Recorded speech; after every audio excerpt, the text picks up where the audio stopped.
विरारमध्ये स्लॅबचं plaster कोसळलेलं आहे। Plaster डोक्यावर पडल्यानं महिलेचा जागीच मृत्यू झालाय।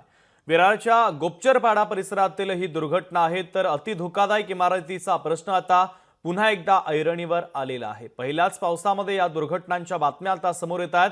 विरारमध्ये स्लॅबचं प्लास्टर कोसळलं, प्लास्टर डोक्यावर पडल्यानं एका महिलेचा जागीच मृत्यू झालाय। विरारच्या गोपचरपाडा परिसरातील ही दुर्घटना आहे। अति धोकादायक इमारतींचा प्रश्न पुन्हा एकदा ऐरणीवर आलेला आहे। विरार पूर्वेकडील गोपचरपाडा हा एरिया आहे। त्याच्यामध्ये ही जी इमारत आहे त्याच्या इमारतीमध्ये 335 नंबरचा जो रूम आहे स्लॅबचा प्लास्टर कोसळला आणि ती महिला जी होती ती त्याच्यामध्ये मयत झालेली आहे। तिच्या डोक्यावर ते पडलेलं आहे। आमची कारवाई चालू आहे। आज पण आमचं नोटीस वाटप चालू आहे। ज्या C1च्या नोटीस आहे त्या प्रायोरिटीने आम्ही त्यांना खाली करायला नोटीस दिलेल्या आहे।